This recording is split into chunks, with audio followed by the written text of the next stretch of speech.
Perrine, j'ai 36 ans, j'ai un BTS technico-commercial, fruits et légumes et produits dérivés. Après j'ai fait une spécialisation dans l'agroalimentaire et puis ça fait une dizaine d'années que je suis dans le domaine porcin. J'ai atterri dans ce secteur par hasard, hein, vraiment par hasard. Je suis tombée sur une petite annonce, cherche personne, BTS A, jeune, dynamique. Quand je suis arrivée, un cochon, je ne savais pas reconnaître un mâle d'une femelle. J'ai pas du tout d'origine agricole, chez moi on n'est pas du tout dans le domaine. Et puis en fait, ça m'a plu, j'ai aimé le cochon, j'ai aimé le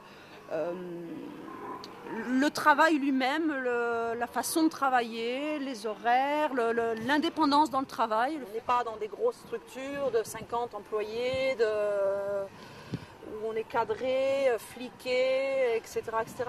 J'ai eu affaire à des gens un peu prétentieux qui me disaient « mais tu vas pas rester dans ce métier ». Genre, voilà.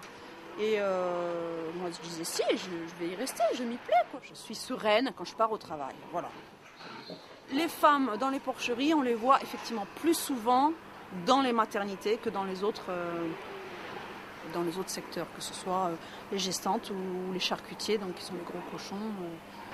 Parce que souvent, les hommes, ils n'ont pas la patience en maternité.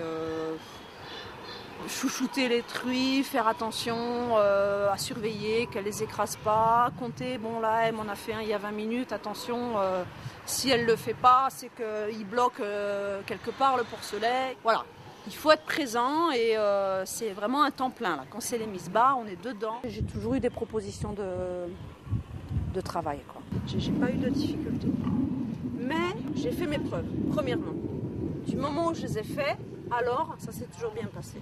Il faut avoir quand même un petit peu de niaque, de pêche, que ce soit de la nervosité ou du muscle ou quoi. Bon, faut pas être tout mou, hein, de toute manière. Après, il faut être un petit peu persévérant peut-être dans un premier temps parce que on peut peut-être dans un premier temps n'y voir que les inconvénients, hein, les odeurs, le caca, le placenta, les choses pas très ragoûtantes. Une femme peut y arriver, ça c'est pas du tout un problème. Il suffit d'avoir envie, tout simplement, d'être attiré malgré tout par ce métier. Il faut être attiré d'abord.